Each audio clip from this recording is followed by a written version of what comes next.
कुछ दिन पहले एक मित्र के माध्यम से प्रकृति का एक संदेश प्राप्त हुआ था। माहौल यूं था कि हमारे मित्र अपने किसी लिखा पढ़ी के काम को पूरा कर रहे थे और कुछ डायरी बना रहे थे। तो हमने कहा कि आप लोग डिजिटल कब होंगे? तो उन्होंने कहा कि डिजिटल भी हैं। तो डिजिटल भी था। तो हमने कहा जब डिजिटल भी हैं तो ये भी क्यों है? तो पूछने में निकल करके आता है, या तो उत्तर बढ़िया मिलता है या तो उत्तर नहीं मिलता है, या फिर संतोषजनक उत्तर नहीं मिलता है, लेकिन कुछ तो मिलता है। तो उन्होंने प्रकृति का एक संदेश दिया।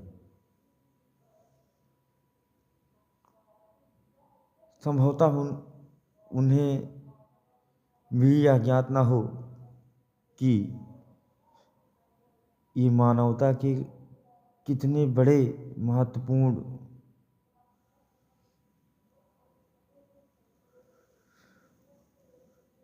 जो अब तक खोजे गए रहस्यों को संजोने के लिए बहुत आवश्यक है। बड़ा ही जोर दे करके उन्होंने कहा कि एक दिन आपको इसकी आवश्यकता पड़ेगी। तो उनके आवाज़ की गुरुत्व को भांपा तो उसमें कहीं प्रकृति की आवाज़ झलकी। तो सहजता हुई कि ऐसा क्या है, इस संदेश में छुपा हुआ तथ्य क्या हो सकता है।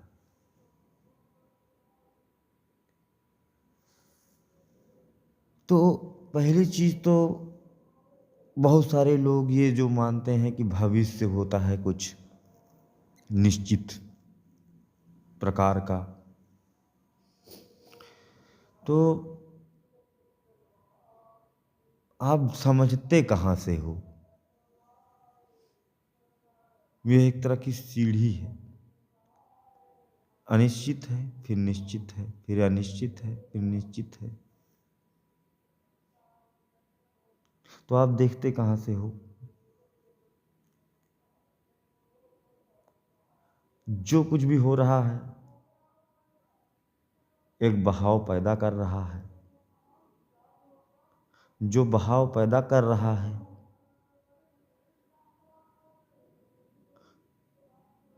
उससे बहाव हो रहा है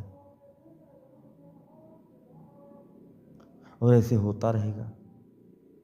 तो देखते कहाँ से हो?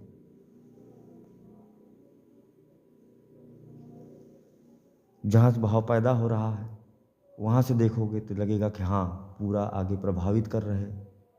जहाँ प्रभावित हो रहे होगे तो वहाँ लगेगा हाँ जहाँ उधर कहीं से जहाँ प्रभावित हो रहे हैं वहाँ से पैदा हो रहा है। यानी भविष्य बहाव से भी पैदा हो, जो भी हो रहा है अभी, इससे बहुत सारी घटनाएं नियत हो रही हैं। सब कुछ बहुत सारे ज्ञाता जन बताते हैं कि सब कुछ फिक्स है। नियतिवाद का सिद्धांत, हाँ बिल्कुल फिक्स है। सब के अपने वैज्ञानिक सिद्धांत हैं, सब एकदम फिक्स है। हाँ तो वो कुछ ज्ञानी जन यह भी कहते हैं कि परमात्मा ही जो बाहर है इससे और इस समूची प्रकृति को वही चेंज कर सकता है। बिल्कुल ठीक। तो भाई मैं तो बहुत ही प्रैक्टिकल सोचना पसंद करता हूँ।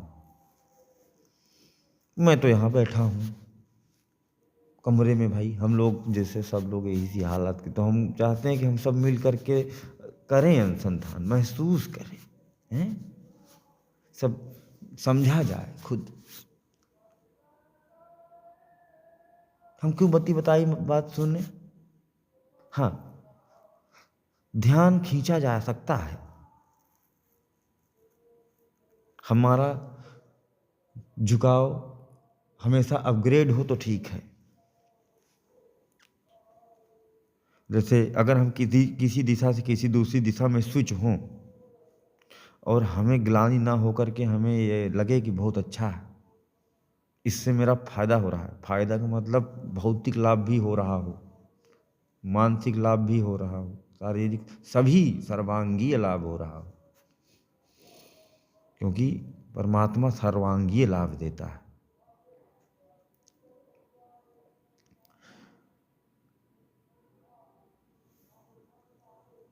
तो वो परमात्मा तो हर किसी के अंदर थोड़ा थोड़ा जाग रहा है। अरे ज्ञानी,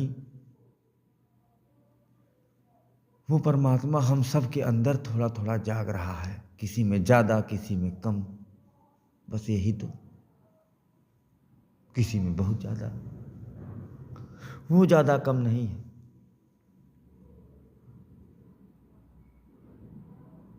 हम खोल कितना दे रहे हैं। सड़क उधेड़नी है, जमीन वही है।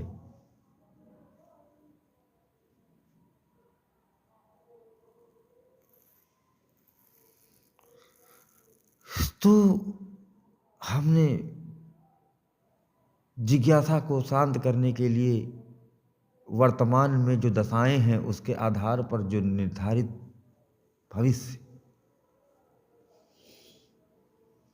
अनुमानित हो रहा, तो 2035 तक भारत हमारा आईटी सेक्टर में बहुत बूम कर जाएगा। इसमें तात्कालिक सरकार का बहुत योगदान भी कहा जा सकता है। उसका कारण है कि अब ब्रेन ड्रेन कम हुआ है, भारत के आईटी सेक्टर मजबूत हो रहे हैं, तेजी से विकास हो रहा है, सरकार का भी पूरी तरह से इस पर सहयोग दिया जा रहा है। डिजिटल इंडिया मिशन देश में बहुत तेजी से कार्यरत है, काम कर रहा है, बहुत अच्छा।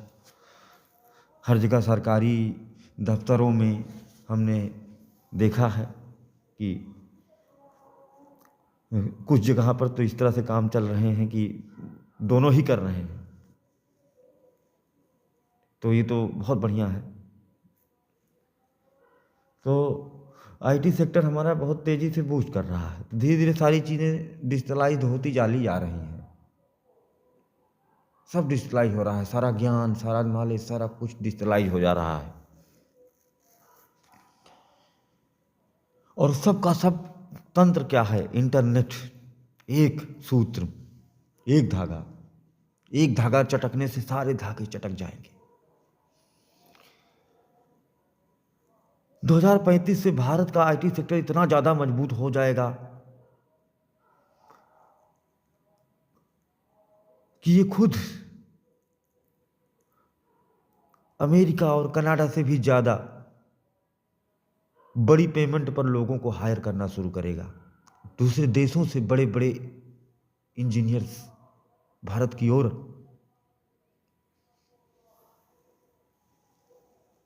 अग्रसारित होकर यहाँ पहुँचेंगे। भारत को विश्व गुरु बनाने के लिए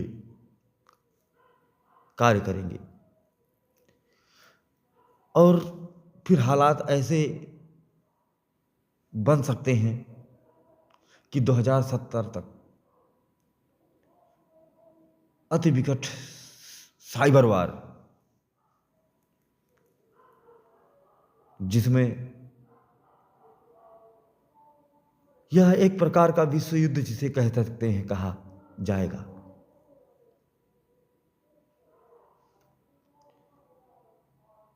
तो मुझे लगा कि ये बात लोगों तक पहुंचे।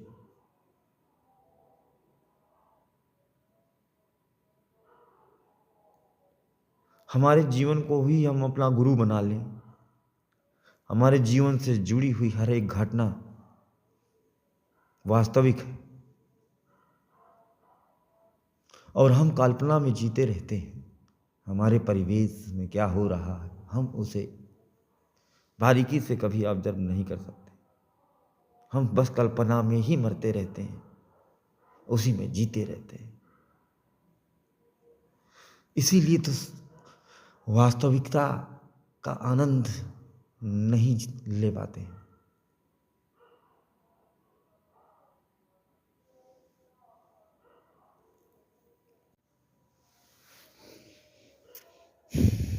तो अगला जो विश्व युद्ध होगा वो पृथ्वी तत्व पर नहीं लड़ा जाएगा, वो अंतरिक्ष तत्व पर लड़ा जाएगा। और अंतरिक्ष तत्व पर लड़ा गया युद्ध समस्त तत्वों को प्रभावित कर देता है।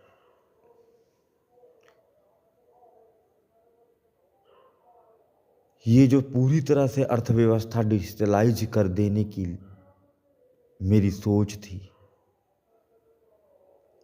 इस अनुमानित भविष्य को देखकर बदल गई। मैं सोच रहा था कि बहुत अच्छा है, पूरी तरह से हर चीज अगर डिजिटलाइज हो जाती है तो कितनी ट्रांसपेरेंसी रहेगी, लेन देन को देखने में भ्रष्टाचार कितना नियंत्रित रहेगा। लेकिन पूर्णतया निर्भरता ठीक नहीं दिख रही।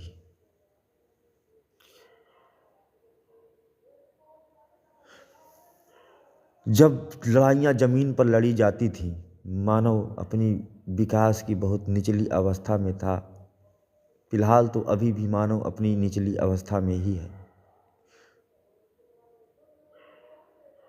और ऊंची अवस्था में भी है। इसका कहीं कोई पैमाना नहीं देखा जा सकता। देखना तो ये है कि हम ऊपर की तरफ देख रहे हैं कि नीचे की तरफ देख रहे हैं। उधर भी बहुत है और इधर भी बहुत है।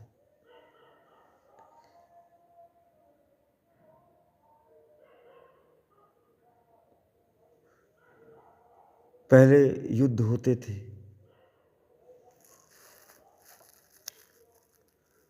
पुस्तकें जलाई जाती थी, मंदिर तोड़े जाते थे, ग्रंथ फूंके जाते थे। नालंदा कई बार जला है, नालंदा जैसे कई बार जले हैं। उनमें न जाने कितने गूढ़ रहस्य जला दिए गए, किंतु उनकी कुछ प्रतियां बची रह गईं अन्यत्र, तो बस वही बचे रह पाए। लेकिन विश्व के अन्य कोनों पर तो वो ज्ञान किसी न किसी रूप में बचे थे।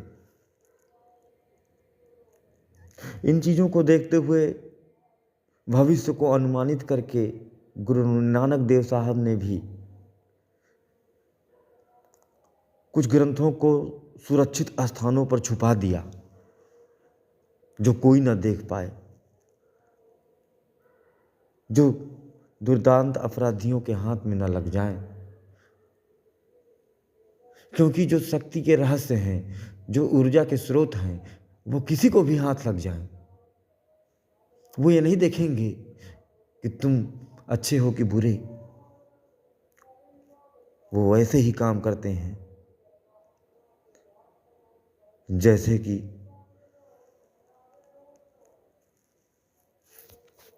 कोई सोना चाहे किसी अपराधी को मिल जाए तो भी वो सोना है और उसकी कीमत वही है। या फिर वो सोने का हार चाहे किसी के पास हो, कोई भी वस्तु है,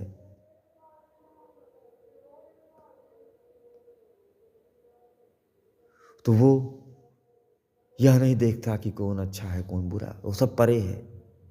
शक्तियों ये सब नहीं मानती, ऊर्जा इन्हें नहीं जानता, ये आप जानते हो।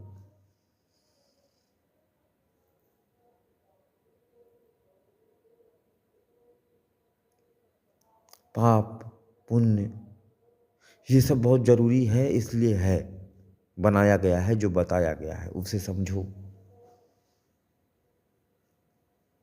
और यह भी बात कि सब फिक्स है, कोई परिवर्तन नहीं कर सकता। अरे सबके अंदर वो परमात्मा स्फुरित हो रहा है, थोड़ा थोड़ा ही सही, दया के रूप में किसी के अंदर, जहां पर वो दूसरे को देखते हुए भूखा, एक भूखा व्यक्ति अपनी रोटी एक अनजान को दे रहा है, वहां पर वो था।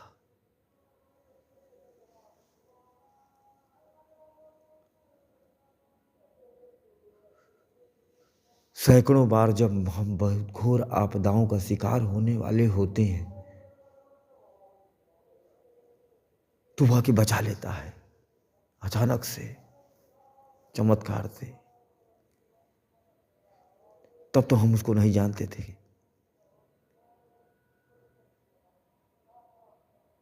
वो है हर जगह। हाँ, ये है जिसमें ज़्यादा है वो ज़्यादा देख पाएगा। इसका मतलब ये नहीं कि उसको कुछ आत्मज्ञान हो गया, वो अनंत है ना। तुम तो बोल रहे हो, अनुभूति क्या है वो जरूरी है। हमको तो सीखना है, हमें तो बहुत सीखना है अभी। ये क्या है, ये तो अभी ये पता चला है कि क्या नहीं पढ़ना है सिलेबस में, क्या नहीं है, क्या है जो उससे कुछ नहीं होता है। अब तो सिलेबस अभी तो पता चला है।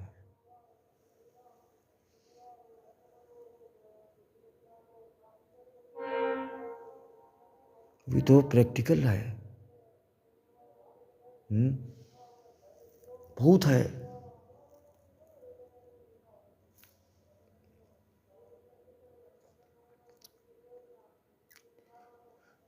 तो आप जो बैठे हुए हो, जो मेरी आवाज़ सुन रहे हैं, इन लोगों की बातों में मत आइए। भविष्य स्थिर है, भाव में है। भाव को परमात्मा बदल सकता है, बिल्कुल सही बात है। तो जगा लो उस परमात्मा को अपने अंदर, अपने हृदय में। बदल दो इस भाव को। और एक हल्के से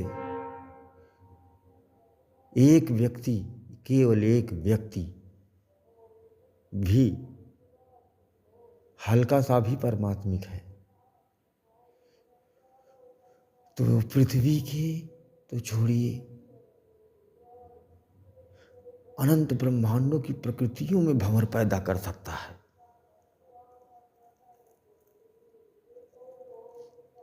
तो हमें तो ऐसे आत्मिक, थोड़े से भी आत्मिक व्यक्ति भी मिल जाए, मैं तो उसको ढूंढ रहा। मैं नहीं सुनता उनकी जो गाड़ी पे बैठ करके इधर से उधर जा रहे हैं ना।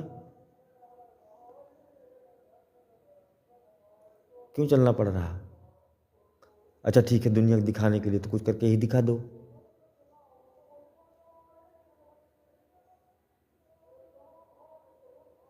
हाथ की सफाई, बंधे हुए हैं कि नहीं हम तो यहीं अपने आश्रम में बैठ के कर पाएंगे जो कर पाएंगे।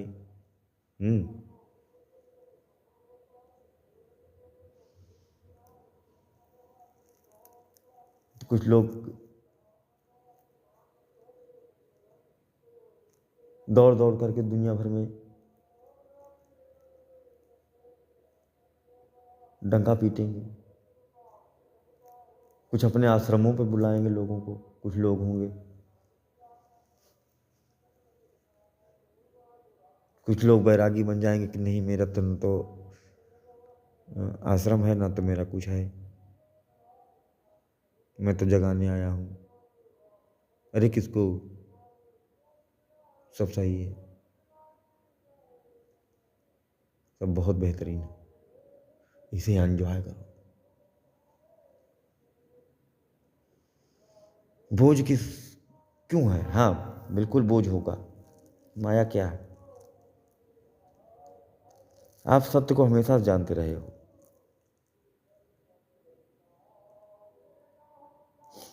पर अभी आपकी प्यास नहीं बुझी, इसलिए बुझाओ। कोई शादी करके कहे कि भाई शादी तुम ना करना, ये बहुत गड़बड़ जड़ है। अपना तो रस लिया है ना, तो बता रहा है, तुम भी रस ले लेना तो फिर बता देना। उसकी बात मान करके तुम ब्रह्मचारी बन जाओगे और तुम्हारी तृष्णा पूरी तरह से शांत नहीं होगी। तुम अंदर ही अंदर अत्यंत घोर कामुक होते जाओगे, और उस कामुकता का विस्फोट ये होगा कि तुम अपने गुरु की बात को सुन करके रटा रटाया ज्ञान उड़ेल करके लोगों को, जिन्हें भाव और तथ्य नहीं समझ में आते, वो तुम्हारी चाटुकारिता भरी संस्कृत निष्ठ भाषा से प्रभावित होकर के तुम्हें ऊंचे पदों पर बैठा देंगे, और फिर तुम उन्हें शोषित करोगे।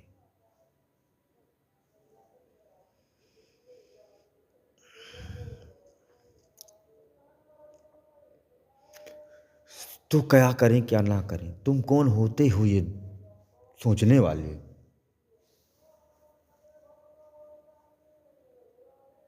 बस जो हो रहा है उसे बारीकी से महसूस करो, देखो सब जो होना है सही वो हो ही रहा है, देखो तब ज्यादा देख पाएंगे।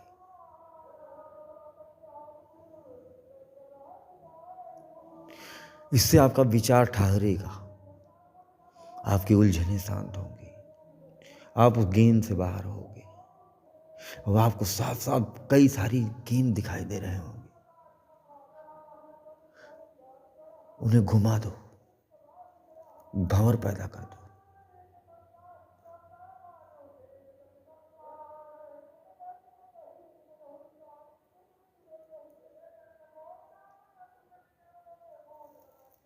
रच दो अपना इतिहास जिसके लिए तुम बने हो।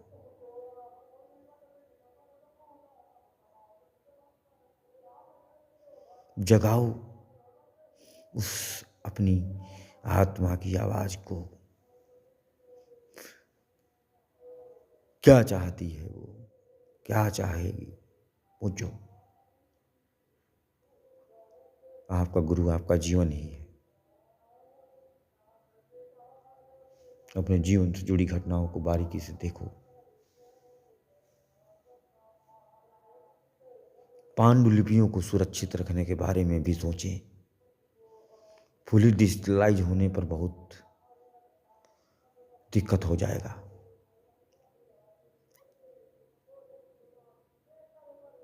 क्योंकि नई पीढ़ी में जो भी महापुरुष जन्म लेंगे, क्योंकि उनको शुरुआत से ही फ़ोन टैबलेट और ये सब चीज़ें ही पकड़ाई जाने लगेंगी। आज आने वाले समय में तो ये वो किताबें और नोट्स भी सब डिजिटल हो जाएंगे। तो डिजिटल बच्चे हमेशा सारा डाटा डिजिटल ही रखेंगे। ये किताबें ही हैं जो बची हुई हैं, सभ्यताएं कई बार आकर के जा चुकी हैं।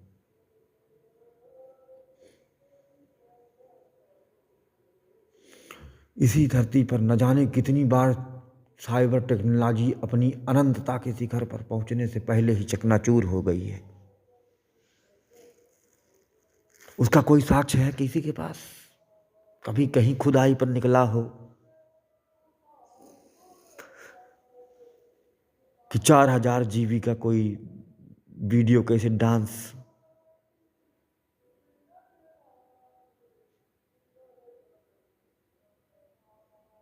अब कहोगे कि हाँ कैसेट नहीं, उस हाँ मिली है, आप समझ ही नहीं पाए।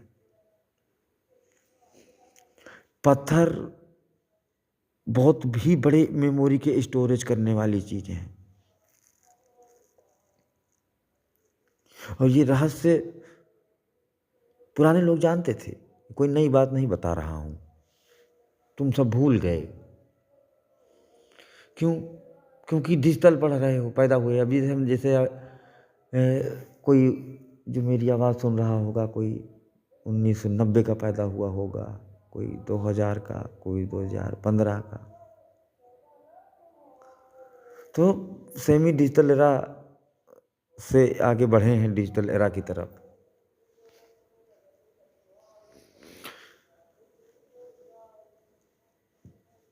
तो अब आपकी जो पीढ़ी है आने वाली,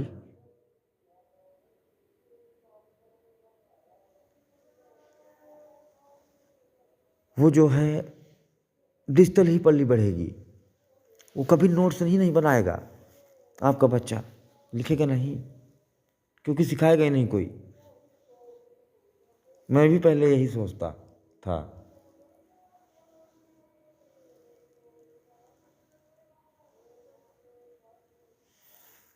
तो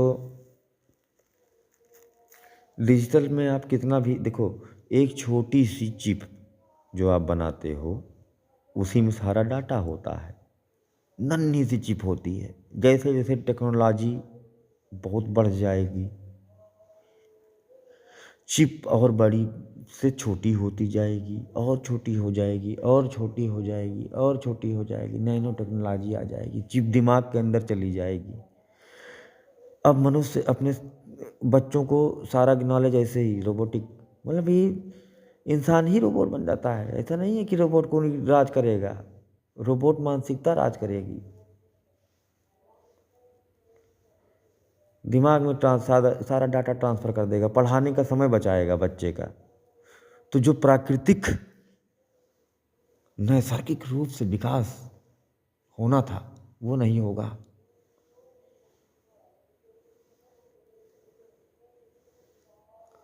परमात्मा चाहे तो ढेर सारा चमत्कार कर दे तुम्हारे चीखने पुकारने पर, दिखाने लगे जादूगरी। नहीं, वो ऑलरेडी उसकी जादूगरी चल रही है, उसकी जादूगरी में मजा लो। उसकी जादूगरी के बाहर और क्या ही है। किसकी मजाल है कि इतने बड़े जादूगर के सामने कोई जादू दिखा सके। सब जगह उसी का जादू है। किसे जगाने जा रहे हो? हम सब उस अनंत के ही रूप हैं। बस किसी के थोड़े से हैं जगह हैं, किसी के ज़्यादा से, किसी के बहुत ज़्यादा से। हम सब एक दूसरे को सहयोग करें, मिलें, समाज में देखें। कहाँ ढूंढ रहे हो ऊपर दुनिया? काम आता है तुम्हें कौन? तुम्हारी पत्नी, चाहे अच्छे हों चाहे बुरे हों। जाओगे ऑफिस तो मिलेंगे तुम्हारे बॉस।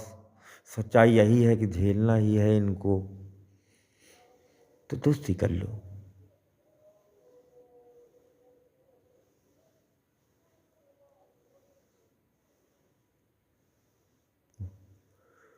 अपने जीवन को सरल बनाओ। हाँ, सुरक्षित करनी पड़ेंगी पांडुलिपियां।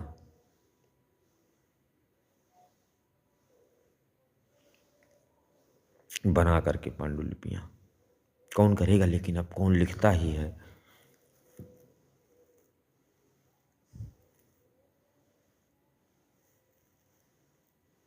सब डाटा उड़ जाएगा। 2070 कोई बहुत ज़्यादा दूर भी नहीं लग रहा। डायरी बनाना तो सही कहे तो मेरे लिए है ना, सारा डाटा मेरा उड़ जाएगा। जो मैं ऑडियो बना करके रख रहा था कि मैं भूल जाऊं तो सुन लूं,